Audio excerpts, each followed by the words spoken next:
Hey, everybody, welcome back to Spin Rack. I'm here with my boys, Petey and Cal. Say what's up, gents. Hey, what's going on? Yo, ready to rock. We're talking about all about that buzz, about the Odyssey that Nolan's going to be dropping soon, 2026. Going to be the biggest movie there is of the year.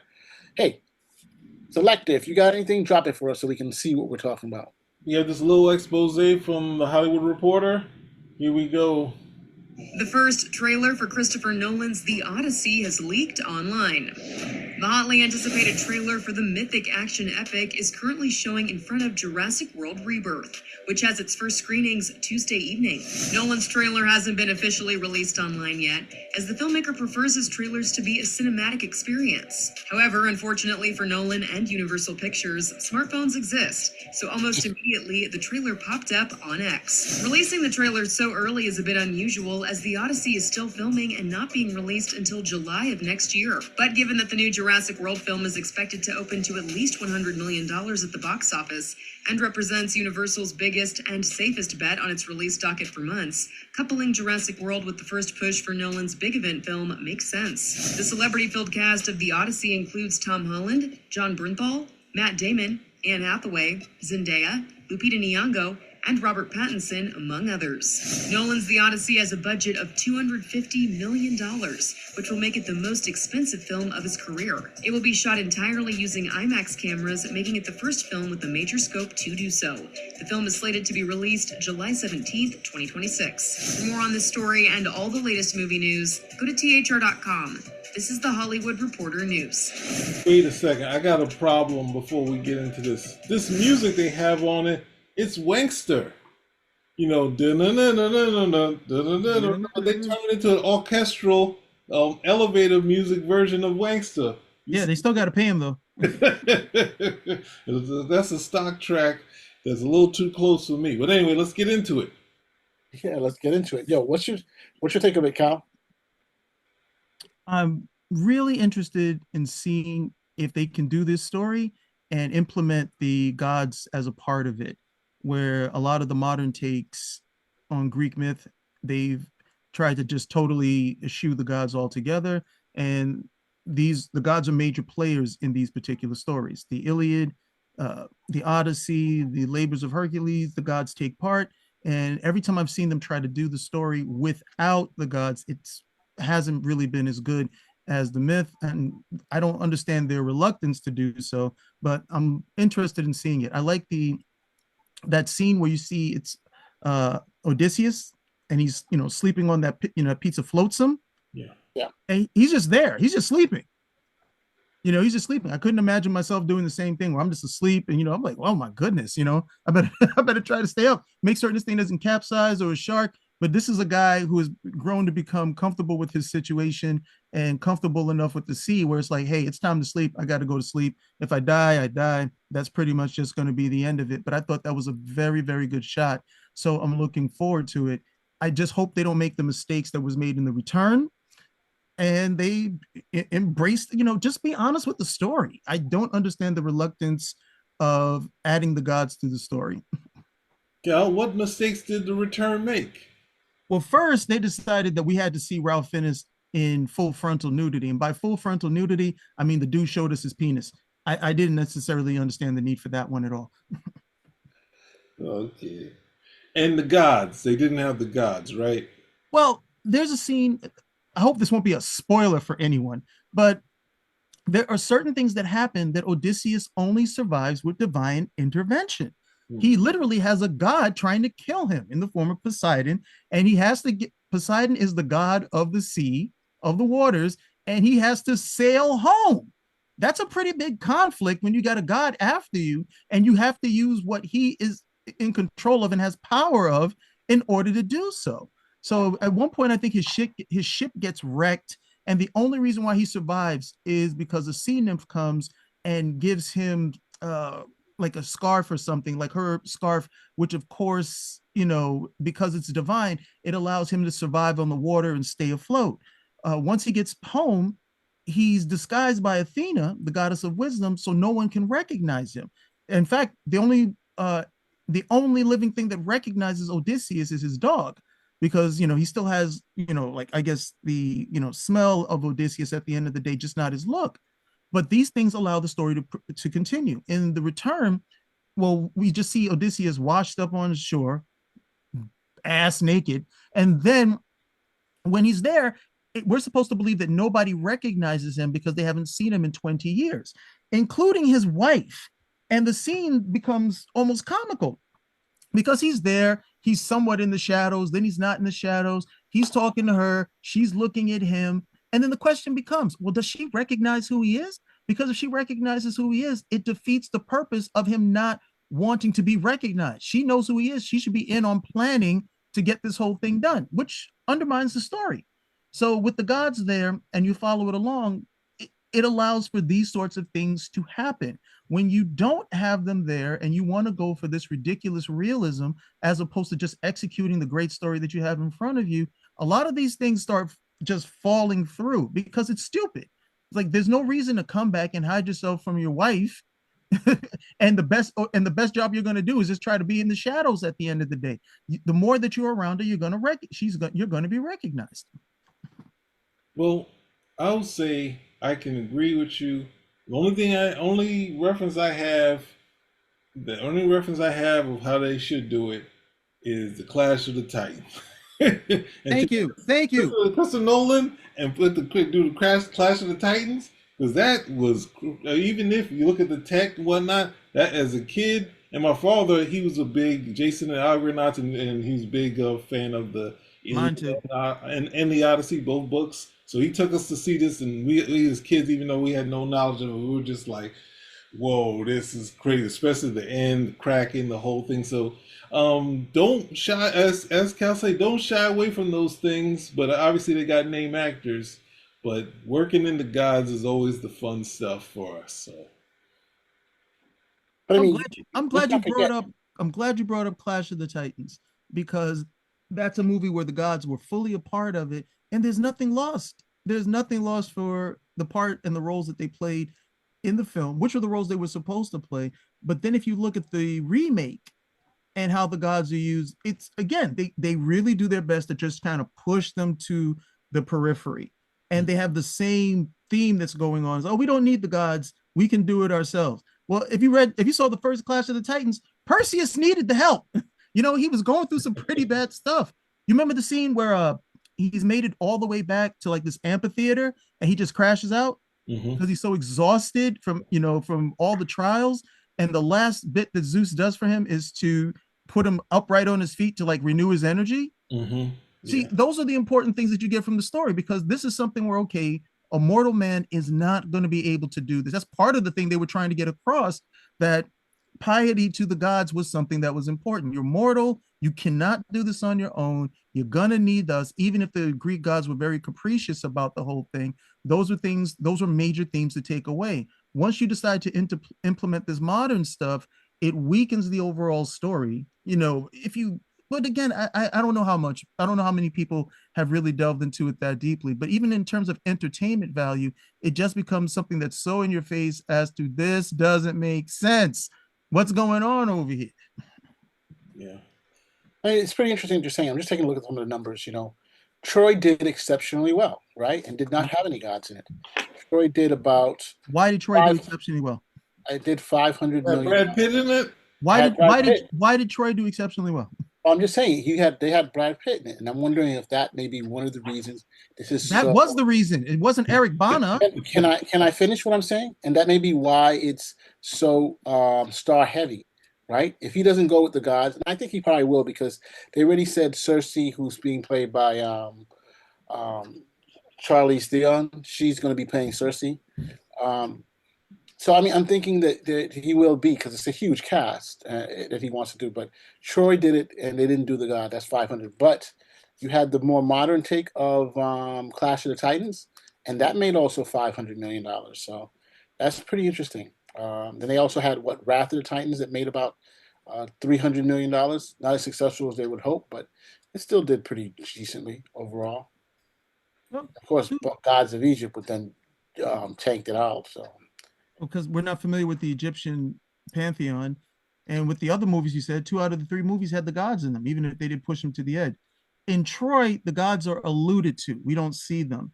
But if you remember from the film, Achilles offends Apollo. There's a statue of Apollo. He takes his sword and just chops off the head of the statue. And Apollo is the god of archery. And how was Achilles killed in the end? He's killed with an arrow to the heel from Paris. And we see Paris actually practicing his archery as well. So that's their allusion to the gods at the end of the day, but we don't get to see them. So I'm wondering whether it is. I mean, when the original Clash of Titans came out back in '81, it was ranked number 2, which is pretty good, and it was stayed in the top 10 for like 4 weeks. So it was top really. I It mean, was the the numbers. bomb. We don't need to see the numbers. We know it was hot. Yeah. The original one was I'm not hot. sure. I'm not sure what the whole deal with the numbers is. It's like, if we saw Clash of the Titans, we know how good that movie was, and if you compare Clash of the Titans to the remake, the original holds out because it's a better story, better acting, and everything worked in tandem. With the new one, you have a hero, and this was a hard one to swallow. You have the hero Perseus, who's the son of Zeus, and Zeus gives him a weapon, saying, "You're going to need this weapon in order to fight these things." And he says, "No, I'm not going to use it. I'm going to fight this as a man." He's fighting things like, what was he fighting? Like these giant crabs, that giant scorpions, like the size of houses. And he's like, "Oh, I want to fight this." I'm like, and the guys are telling him, "Are you stupid? You have these God-given gifts and you don't want to use them. It's important for me to fight as a man." It's stupid. It's not important. You just got a big ego at the end of the day. You got a God-sized ego, but you don't want to use the gifts. And then finally, he has to end up using it anyway. He has to use the sword. He has to use the Pegasus that's sent from him. It was just dumb. It was just dumb at the end of the day. Yo, if they don't have the gods, I'm keeping that quote. A God-sized ego. And how did you finish it? Oh man, I can't keep anything in my head. Hey, you guys watching? Why don't you write in the comments how I finished? No. Yeah, but yeah, I can go back there. But that's the thing. Christopher Nolan is possibly the only one that they can spend as much money as he wants. There's a good chance of this being $1 billion because it's him. The only struggles that he had, of course, was the pandemic, and that hurt his whether people like Tenet or not.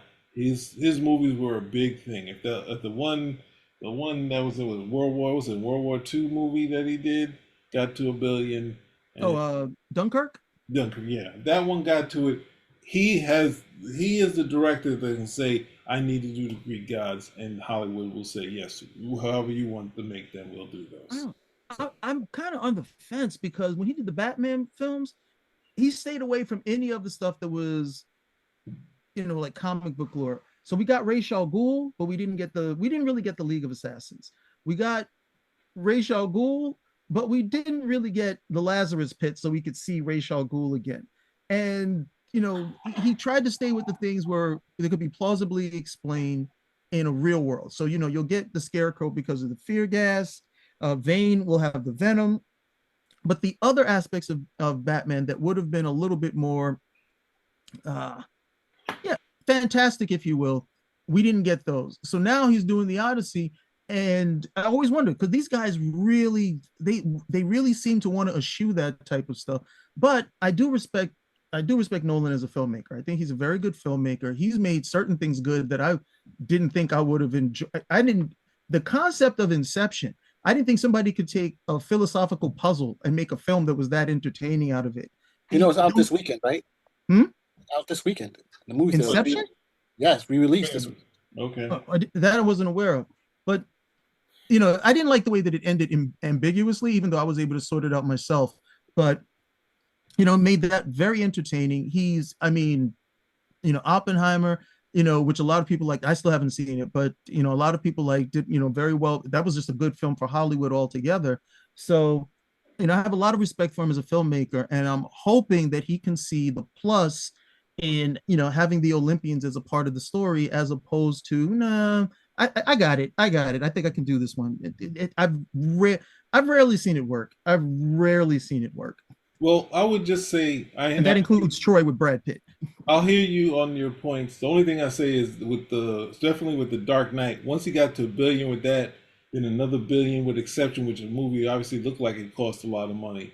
Then Hollywood was like, yeah, you can do your World War II movie however much money you want. So anything of him not doing it is not because of they wouldn't allow him the money, because Oppenheimer got him to $1 billion again. Whether they had to market it with Barbie to get it there, they made sure he got back to where he was. So that leads him to be able to do more stuff as a director, being possibly one of the only ones that can write his own ticket. So if you're able to, and you're able to you've taken on this task, as you say, for that Herculean task to take on the Odyssey.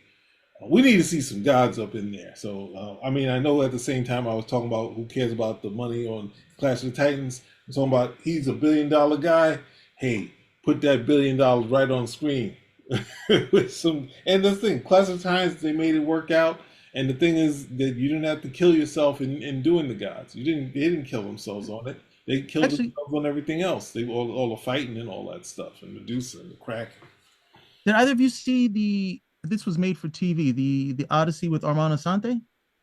No, I haven't seen it. You saw it? Yes. There was do you recall the scene? Odysseus is on his way home and Poseidon is still harassing him all the way. And so Odysseus is, he's screaming out to Poseidon. He's like, what do you want? What do you want? And he keeps crashing him with waves. And so finally he responds to him. He said, like, I want you to suffer. He's like, why? He's like, why? Why do you want me to suffer so badly? He's like, I want you to know that without gods, you are nothing. And he slams him again.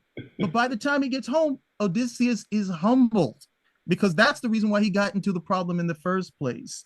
Why did he get the problem? Don't you remember what he did to his son? The Cyclops.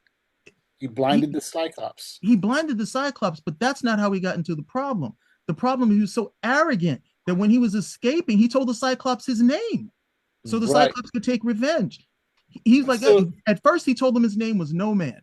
So when the other Cyclops came over, they were like, hey, who's bothering you? He's like, No Man. It was like, well, if no man is bothering you, it must be the gods. And they all left him alone.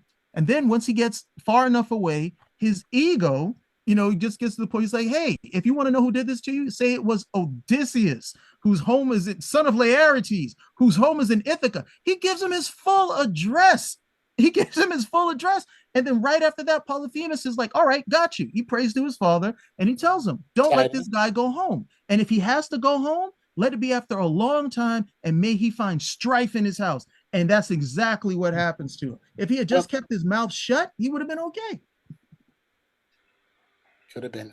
But yeah, so I thought it was a pretty good adaptation. Yeah, but in that one with Armand Assante, it's years ago, and I don't know how well it holds up for people, but the gods are a part of it, and that theme resonates so strongly because by the time he gets home, he's wise enough to say, okay, this is how things have to play out. I'm not going to reveal myself like I did to Polyphemus. There's even a great scene where his son, Telemachus, who's actually the first 5 books of the Odyssey are about Telemachus. So he's like, Telemachus is getting ready to get into a fight, and Odysseus is disguised. So he tells him, no, he's just screaming. By this time, Telemachus knows that it's Odysseus. He's like, no, wait for the right time, wait for the right moment. And he's able to say that because everybody thinks he's some crazy old beggar. They don't realize it's Odysseus. And Telemachus is able to calm himself down and wait for the right moment. But without it's not like Athena's there every second, but without her to facilitate this impenetrable disguise, it doesn't work. So I'm really hoping, I know you didn't want to do the Lazarus pit, but hopefully you do see the value in these particular stories, because both of you saw the Hercules movies with The Rock. Oh God, no. Yes. Yeah, wasn't that a disappointment? Oh my! It started off, you saw him fighting like he was going to fight in the labors, the actual Herculean labors. I was like, all right, this is going to be cool. And the rest of the movie was pretty much establishing that everything you heard about Hercules was not just a myth, but pretty much a lie. He had a team of people working together. It was ridiculous. I was like, what? I was like, this is Hercules, and he needs a team? He needs a scuba gang? Ugh, rubbish. Oh, I'm sorry, wrong word. Trash. Yeah. I think the key thing is we're gonna have to figure out what his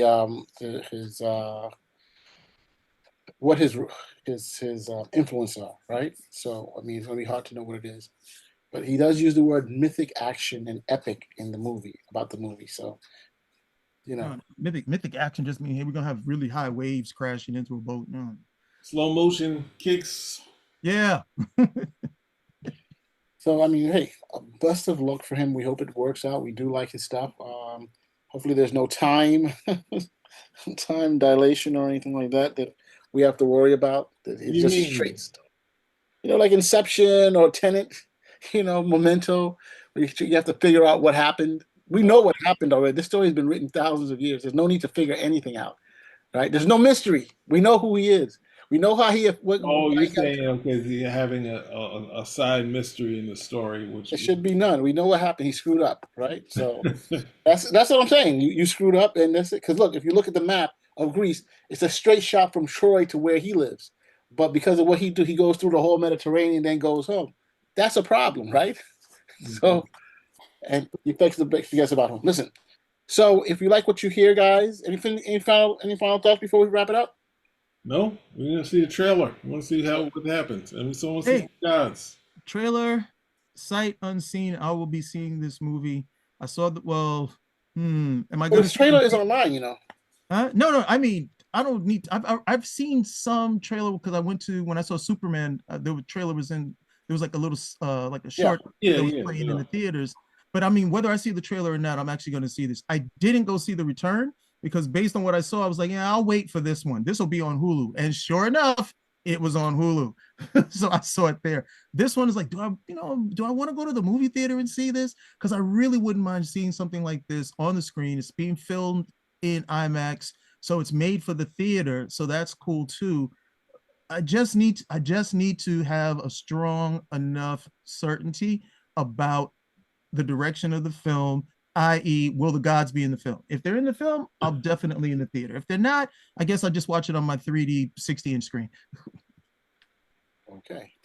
I mean, I think that there's many interpretations of the Odyssey, and yeah, I think most likely we're all going to end up seeing it because it's usually, but it is Nolan. He's one of the top filmmakers of our times right now. So yeah, let's stick with top. I like top. Okay, well, top filmmakers. Best, I don't know. Okay, top filmmakers of our time. I don't know what else to say there, bro. But that's it. Okay. All right. So if you like what you like, if you like what you see, though, one last aside. Why have they never done a movie about or TV show about the Aeneid? Because nobody cares about that story. That's one of the greatest poems in Latin about the founding of Rome, right? Nobody cares about it. And there's enough Roman history. There's enough actual Roman history. I mean, I think I disagree with you. I think that's for the Romans, that was like the foundation myth. And it's just interesting. I from what I've heard someone say, it's not as engrossing as Odyssey, but it's not. That's a story that you should probably think about bringing up. But hey, I mean, probably someone else would do it in the future. The Aeneid is like a response. The Aeneid is very much a response to the Iliad, and it follows a framework that's very similar to both stories written by Virgil. Virgil got old existing history that kind of loosely connected the Greek city-states on the Italian peninsula, who they wanted to claim connection to the Odyssey. Yeah. And, when the Romans conquered them, they took it over themselves. So I mean, I've read it. I didn't find it's just not as good of a story as the Iliad and the Odyssey. Aeneas isn't as a compelling hero. What he does to Dido, oh my goodness! I don't think they would even. These guys blush at two people kissing in a movie now. They got them rubbing foreheads half the bloody time. I don't know if they would be willing to go with that. But you have so many. You've got Roman stories in the form of Spartacus. You have Roman stories of what's going. I mean, literally, like Jesus' crucifixion would also tie into there. What's the other one? You've got a Roman story in terms of Masada. You've got a Roman story in terms of what goes on in Britain with Boudica. There's all these different Roman stories, okay, where Rome is dead center that they can pick and choose from. They don't have to involve gods in the whole thing. And for the most part, those stories have been told already. They're well worn, but people like them. I think there was only one attempt at doing the Enid, and it didn't really take off. So the Enid is kind of like in that realm where we would love to branch out into other mythologies, like they did so with the gods of Egypt. I know they've done one Enid, but if in the Western audience, it's really the Olympians that people tend to like. Second up is the Norse gods, and then after that, they really don't have an interest past that. I mean, something like the Ramayana is very big in India. You know, they mind that all the time. Sun Wukong, in terms of the Monkey King, very big in the East. You can always get a movie off. Here, that's a hit or miss. That's a hit or miss. So that's my only reason for it at the end of the day in terms of the Enid. The audience has said we love the Olympians. We love the Norse gods as as runners up at the end of the day. We really like that Hercules guy. These other cats, not so much. Just don't think a lot of people know about it, and there's a lot of options. But listen, that's another thing. That's another discussion for another day. Hey, if you like what you hear, give us a thumbs up, comment, subscribe. Spin a rack. Out. We are out.